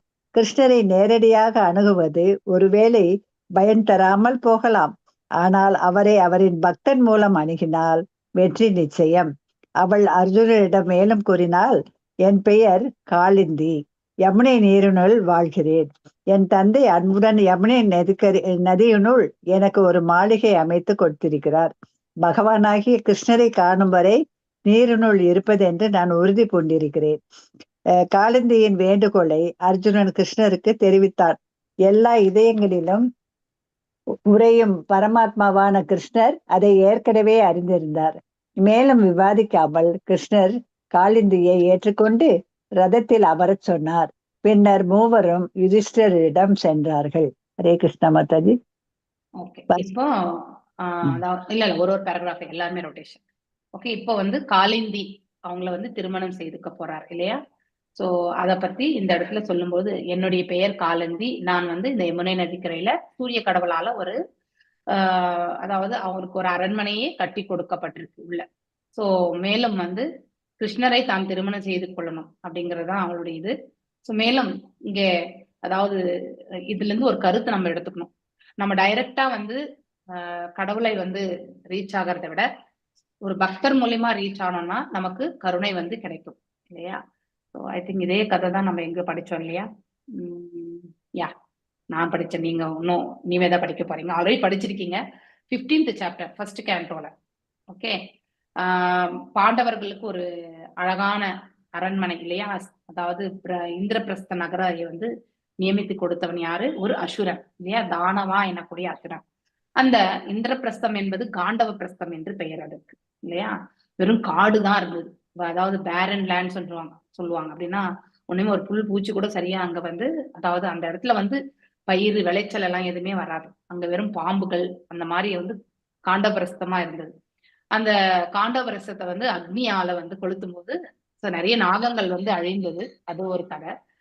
ஆனா அங்க இருந்த அந்த தானவா எனக்கூடிய அரசனை வந்து கொல்ல வேண்டிய ஒரு சுச்சுவேஷன் வருது இல்லையா? பீமனும் சரி, அடுத்து வந்து பீமன் இல்ல, ஐ திங்க் கொல்லணும்ன்றது, அதாவது கிருஷ்ணருமே கொல்லணும்னு நினைக்கிறார். ஓகே, ஆமா. அப்ப வந்து அந்த தானவா என்னக்கூடிய அசுரன் என்ன பண்றான், சோ அர்ஜுனர் இடத்துல போய் அடைக்கலம் புகுந்து விடுகின்றான். சோ அவங்க தேடிட்டு வரும்பொழுது அக்னி, சாரி யுதிஷ்டர் கிடையாது, பீமனும் கிடையாது, அக்னியும் வந்து அந்த அசுரனை வதைக்கணும்னு நினைக்கிறது. அடுத்து வந்து பகவானும் வந்து அந்த அந்த அசுரனை வதைக்கணும்னு நினைக்கிறார். 2 பேர்கிட்ட இருந்து தப்பிச்ச அந்த தானவா என்ற அசுரன் வந்து அர்ஜுனர் கிட்ட வராங்க. சோ அர்ஜுனர்கிட்ட வந்து அடைக்கலம் கேட்டப்ப அர்ஜுனரும் அடைக்கலம் கொடுக்கிறார். சோ பகவான் வந்து சொல்றார் அவனை வதைக்கணும், அவன் அசுரன் பொழுது தன்னை நம்பி வந்து தான் ரட்சிக்கிறேன்னு சொல்லிட்டதுனால அவனை வந்து வதைக்க முடியாதுன்ற சூழல் வந்து அர்ஜுனர் சொல்றார் இல்லையா. அப்போ அங்க இருந்து அதனால சரி ஓகே, அவனை வதைக்க முடியாதுன்னா அப்போ நீ வந்து அதாவது ஒரு பக்தரால வந்து நீ காப்பாற்றப்பட்டாய், அதனால அந்த பக்தருக்கு நீ வந்து ஒரு ரிட்டர்னா வந்து ஒரு ஒரு செயல் நீ செய்யணும். நீ வந்து அசுரன், உனக்கு எல்லாம் அதாவது மாயை இல்லையா, சோ உனக்கு சக்திகள் உண்டு, அதை கொண்டு நீ வந்து அழகான ஒரு நகரத்தை உருவாக்கு அப்படின்னு சொல்வார். அப்பதான் அந்த இந்திரபிரஸ்த நகரத்தை வந்து அவன் தானவன் வந்து உருவாக்கி கொடுக்கிறது. அதாவது யார வேணாலும் பார்த்தாலும் அதை அந்த நகரத்தை கண்டு பொறாமை கொள்ற அளவுக்கு அந்த நகரம் வந்து நிர்மாணிக்கப்பட்டது.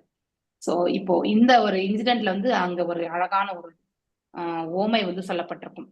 பகவானுடைய கருணையால் ஒரு தூய பக்தனுக்கு வந்து சேவை புரியக்கூடிய வாய்ப்பு அந்த அசுரனுக்கு கிடைச்சது இல்லையா. அதே மாதிரி ஒரு பக்தனுடைய கருணையால் பகவானுடைய அனுகிரகம் வந்து அந்த அசுரனுக்கு கிடைச்சது. 2 விதத்திலயுமே சொல்லுவாங்க. ஓகே, இட் இஸ் நம்ம அந்த அழகா அந்த ஓமை நீங்க 15th சாப்டர்ல போய் நீங்க படிச்சீங்கன்னா I think 3rd or 4th ஸ்லோகத்துல தான் வரும் அது. சோ அந்த கதை வந்து ரொம்ப, ஏன்னா அர்ஜுனன் அதெல்லாம் நினைவு கொள்வான். இவ்வாறெல்லாம் வந்து அதாவது அவனுக்கு அவ்வளவு வலிமையெல்லாம் கொடுத்திருந்தாரு பகவான். ஆனா அவர் இந்த பிரபஞ்சத்தை விட்டு நீங்கின பிறகு ஒரு சாதாரண ஒரு கவர்ட் பாய் அப்படின்னா ஒரு மாடு மேய்க்கக்கூடிய அந்த நபரிடத்துல கூட என்னால வந்து வெற்றி கொள்ள முடியவில்லை அப்படின்னு சொன்ன. ஆனா உண்மையிலே பகவான் தான் வந்து மாடு மேய்க்கக்கூடிய அந்த நபராக வந்து அங்க இருக்கக்கூடிய தன்னுடைய மனைவிமார்களை எல்லாமே வந்து அவர் வந்து அபகரித்து செல்வார் இல்லையா, கடத்தி சென்று விடுவார். சோ அவங்களை எல்லாருமே அழைச்சிட்டு நீ வந்து உன்னுடைய இதுக்கு நகரத்துக்கு சென்று விடுன்னு சொல்லிட்டு பகவான் தான் சொல்லியிருப்பார். ஆனா அதை அழைச்சிட்டு போகும்பொழுது அவர்களும் வந்து மேல கோலோகத்திற்கு அடையணும் இல்லையா.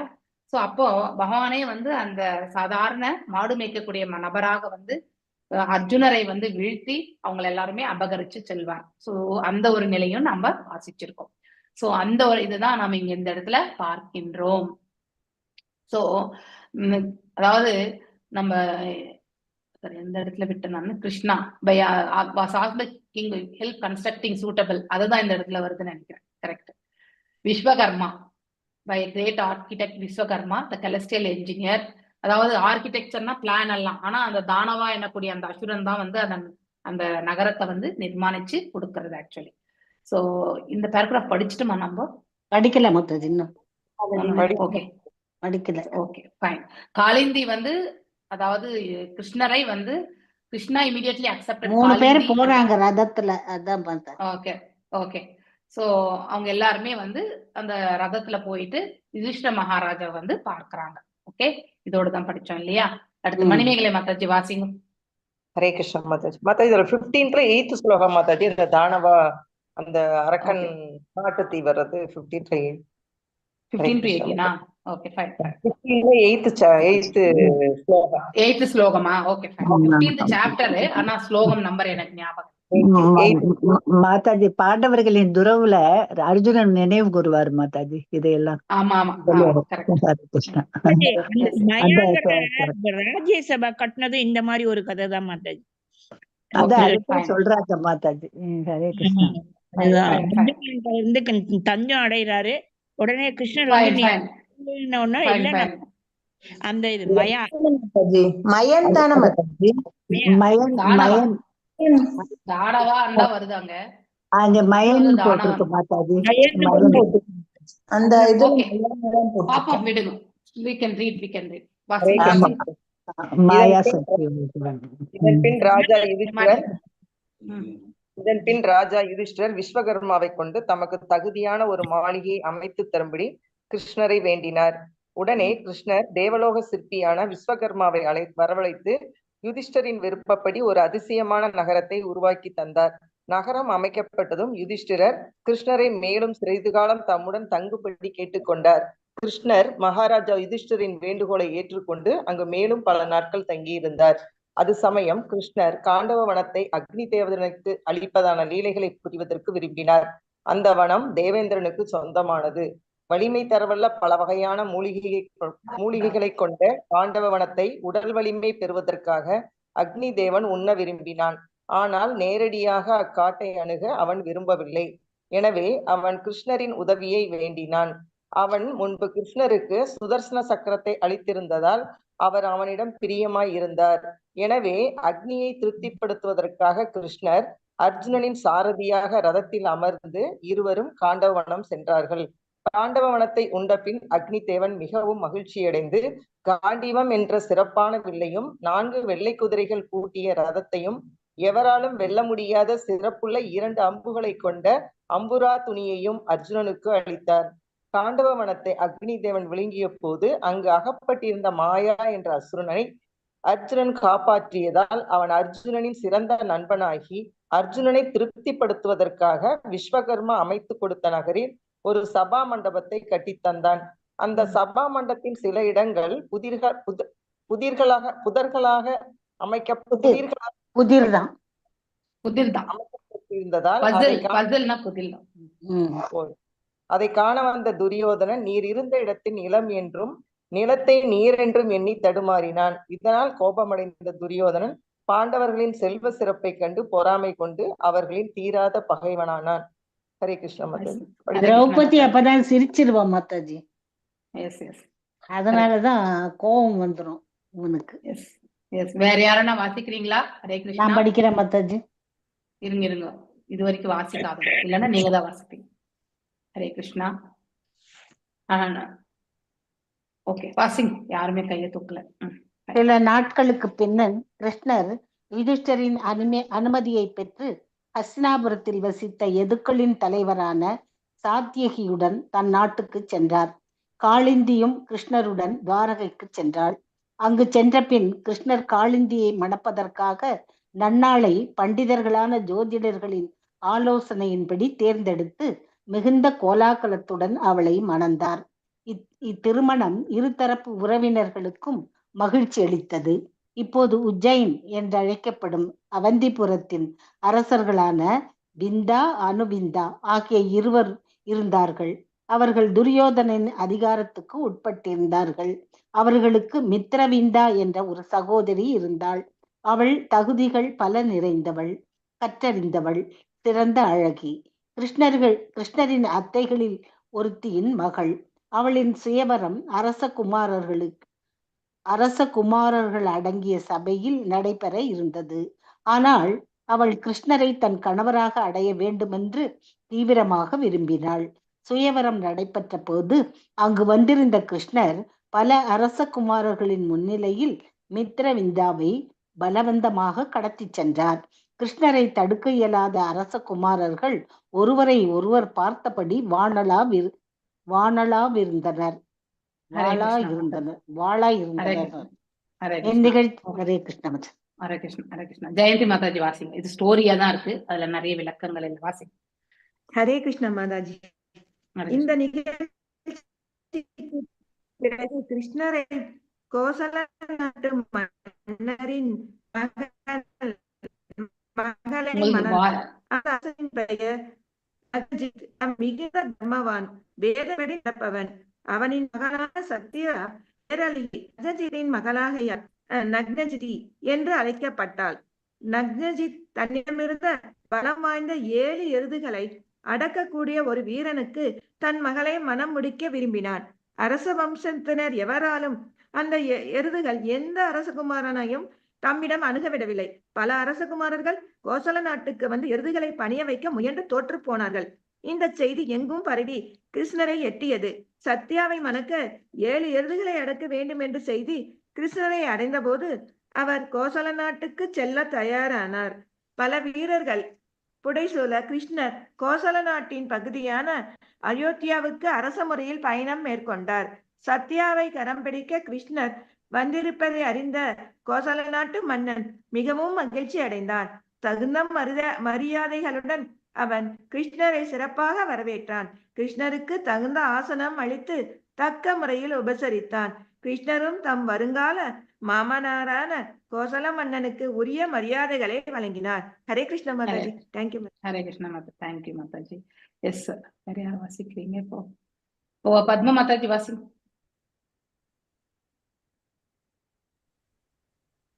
ஹரே கிருஷ்ணா. கிருஷ்ணர் தாமே தன்னை மனம் புரிய வந்ததை அறிந்த நக்னஜி இலக்குமியின் கணவர் தன்னை ஏற்க முன் வந்திருப்பதை அறிந்து மகிழ்ந்தாள்.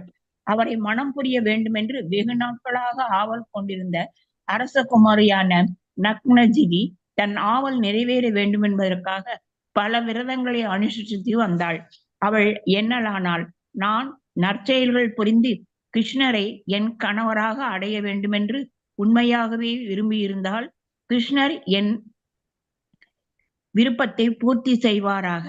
அவள் மனதிற்குள் கிருஷ்ணரிடம் பிரார்த்திக்கலானாள், புருஷோத்தமனாகிய முழுமுதற் கடவுள் என்னிடம் பிரியம் கொள்ளுமாறு செய்வது எப்படி என்பதை நான் அறியேன்.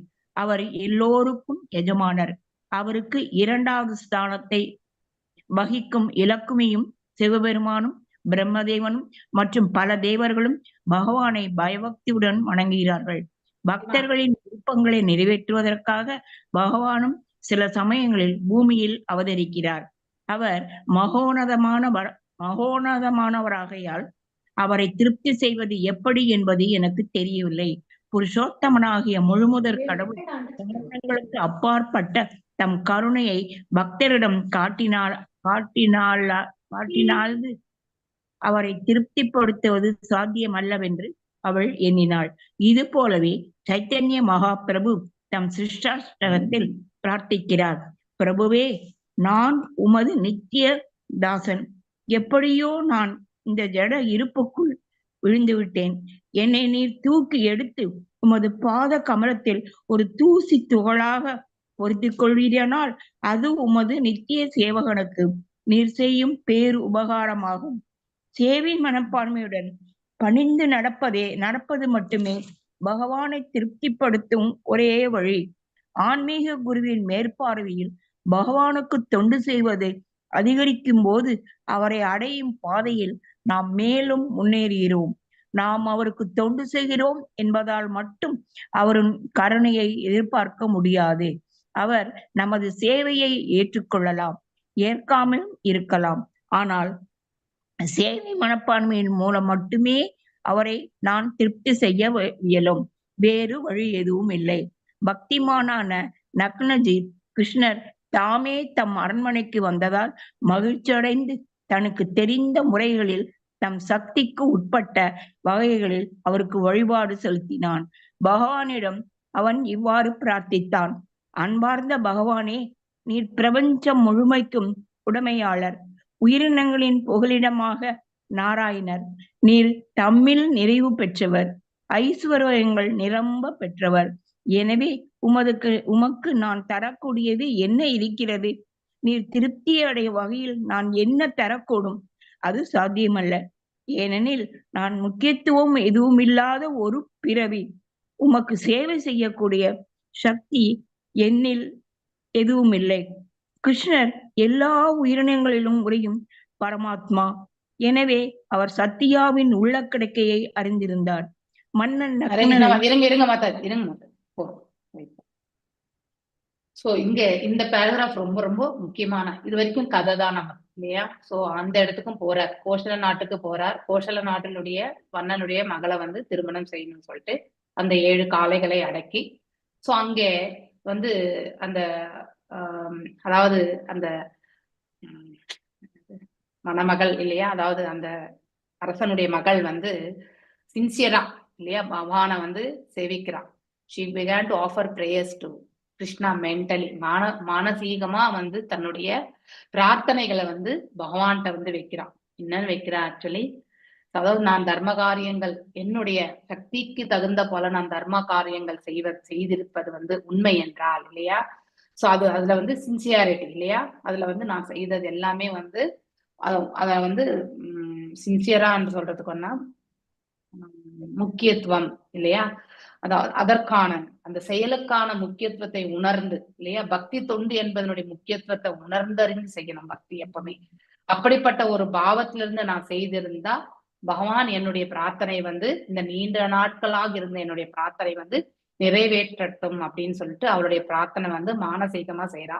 மேலும் அவரை அந்த இடத்துல வந்து ரிசீவ் பண்றார் யாரு, அந்த அரசரும் கூட. அவர் சொல்றார் யூ ஆர், அதாவது சிஷ்டாஷ்டகம், அதாவது நம்ம 5th ஸ்டான்ஸா இல்லையா, ஐ நந்தனா தனுஜா கிங்கரம் பதிதம் வே விஷமே பவாம்புதம் கிருபயா தவ பாத பங்குஜா சித தூளி சதிருஷம் விசிந்தையா இல்லையா, தூளி அதாவது தூசு, அதான் வந்து சொல்றது. ஐ ஆம் யுவர் எட்டர்னல் சர்வெண்ட் இல்லையா, சிஷ்டாஷ்டகத்துல வந்து சொல்றார் சைத்தன்ய மகாபிரபு, நான் உங்களுடைய நித்தியமான சேவகன். ஏதோ தெரிஞ்சே தெரியாமலையோ நான் இந்த பிரபஞ்சத்துல நான் தவறி விழுந்துட்டேன். அதனால நீங்கள் அன்பு கொண்டு என்னை வந்து தூக்கி நிறுத்தி இல்லையா, இன்னும் உங்களுடைய திருப்பாதங்களுடைய இருக்கக்கூடிய அந்த தூசியில வந்து என்னை வந்து நீங்க பொருத்திக்கணும் அப்படிங்கிற ஒரு வேண்டுகோளை தான் அவர் வந்து வைக்கிறார் actually. Okay, so Hare Krishna Krishna Krishna Hare, it will be great favour to for your, அதாவது அவ்வாறு வந்து பகவான் செய்தார் என்றால் அதுவே எனக்கு தாங்கள் செய்த மிகப்பெரிய கருணை அப்படிங்கிறார், ஃபேவர் இல்லையா. சோ அப்படிப்பட்ட ஒரு பாவம் தான் வந்து ஒரு தூய பக்தருக்கு இருக்கக்கூடிய தன்மை. சோ அந்த ஒரு பாவத்தை மாதிரிதான் இந்த அரசன் இல்லையா, கிங் நக்னஜித், அந்த அரசன் வந்து தர்மம் அறிந்தவன்.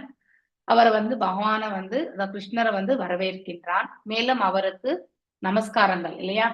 So to the best of his knowledge, அதாவது நாம எல்லாம் கூட அந்த மாதிரிதான், நம்ம செய்யறதெல்லாம் கரெக்ட்னு நம்ம சொல்ல முடியாது, நம்முடைய புத்திக்கு எட்டின வரைக்குமே இல்லையா, அத நம்முடைய புத்திக்கு எட்டின வரைக்கும் நம்முடைய அதாவது நமக்கு எவ்வளவு கெப்பாசிட்டி இல்லையா, நம்மளால எவ்வளவு செய்ய முடியுமோ அவ்வளவுதான் நாம இறைவனுக்கு தொண்டு புரிகின்றோம். அது போல அந்த இடத்துல வந்து அதாவது கிருஷ்ணரை வந்து அவர் வரவேற்கக்கூடிய விதம் வந்து அவருக்கு புத்திக்கு எட்டின வரைக்கும் இல்லையா, அவருக்கு எவ்வளவு செய்ய முடியுமோ அந்த ஒரு நிலை கொண்டு வந்து அவரை வந்து ரிசீவ் பண்றார். மேலும் பகவான் முன்னாடி தன்னுடைய நிலையை வந்து அவர் வந்து எவ்வாறு அழகா, ரொம்ப அழகா சொல்றார், you are the proprietor of the whole cosmic manifestation இல்லையா, தாங்கள் தான் உரிமையாளர், இந்த பிரபஞ்சத்திற்கே வந்து உரிமையாளர்.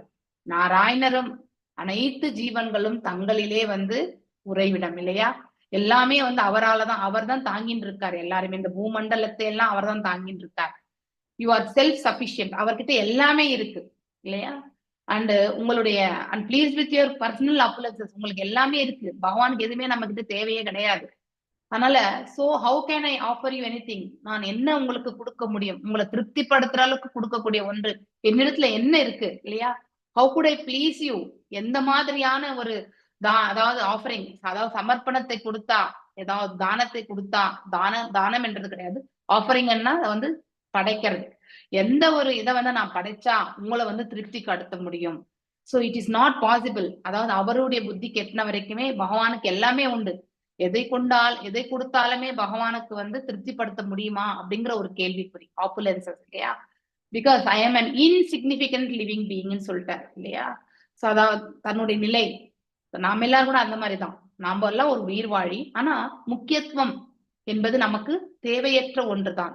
எல்லா உயிர் வாழிகளைப் போல நாமளும் ஒரு உயிர் வாழி, அப்படிப்பட்ட ஒரு பாவத்தை அந்த அரசன் வந்து பெற்றிருந்தார். And I have no ability to render any service, அதாவது எனக்கு உங்களுக்கு சேவை புரிகிற அளவுக்கு எனக்கு சக்திகள் இல்லை அப்படின்னா, தன்னுடைய நிலை மிகவும் தாழ்ந்தது என்று அவர் எண்ணுகிறார். பகவானுடைய நிலை மிக உயர்வானது, அவருக்கு தொண்டு புரியக்கூடிய அந்த அளவுக்கு கெப்பாசிட்டி தனக்கு கிடையாது அப்படிங்கறத வந்து ரொம்ப அழகா வந்து விவரிக்கிறார் இந்த இடத்துல. எஸ், பிரேமா மாதாஜி வாசிங்க. ஹரே கிருஷ்ணா. ஹரே கிருஷ்ணா மாதாஜி. பக்தி மாதாஜி நிறுத்தலாம், அடுத்த வாரம் வாசிக்கலாம், ஏன்னா நிறைய பேர். ஓகே 6:30 ஆயிடுச்சு, நீங்க மார்க் பண்ணி வச்சுக்கோங்க. அதாவது அவர் வந்து பக்திமானான நக்னஜி அதான் மாதாஜி, அது முடிஞ்சிச்சு. கிருஷ்ணர் எல்லா உயிரினங்களையும் மாதாஜி, கிருஷ்ணர் எல்லா உயிரினங்களிலும் அது பண்ணிட்டேன் Mataji. Thank you all for joining. எல்லாரும் போயிட்டு பகவானை சேவிங்கோ. ஓகே, சோ குரு மகாராஜ் சேவிச்சுண்டு பகவானை சேவிக்கணும்னு உங்க எல்லாத்தையுமே நான் பிரார்த்திக்கிறேன். எல்லாரும் சேர்ந்து குரு மகாராஜுக்கு ஒரு ஹரே கிருஷ்ணா மகாமந்திரம் 3 முறை சொல்லலாம் இல்லையா? 3 முறை சொல்லலாம். அவருடைய கருணை இல்லைன்னா இன்னைக்கான பொழுது நம்ம இவ்வளவு சுலபமாக கழிக்க முடியாது இல்லையா? அவருடைய கருணையால நம்மளால இந்த ஏகாதசி விரதத்தை செய்யறதுக்கான அந்த சக்தியை வந்து கொடுத்திருக்காரு. ஓகே, ஹரே கிருஷ்ணா. அவருடைய ஆரோக்கியம் நல்லபடியா இருக்கணும். ஹரே கிருஷ்ணா ஹரே கிருஷ்ணா கிருஷ்ணா கிருஷ்ணா ஹரே ஹரே ஹரே ராமா ஹரே ராமா ராம ராம ஹரே ஹரே ஹரே கிருஷ்ணா ஹரே கிருஷ்ணா கிருஷ்ணா ஹரே ஹரே ஹரே ராமா ராம ராம ஹரே ஹரே ஹரே கிருஷ்ணா ஹரே கிருஷ்ணா கிருஷ்ணா கிருஷ்ணா ஹரே ஹரே ஹரே ராமா ராம ராம ஹரே கிருஷ்ணா. அவருக்கு நல்ல ஆரோக்கியம் கிடைக்க பெறணும். தேங்க்யூ மாதாஜி.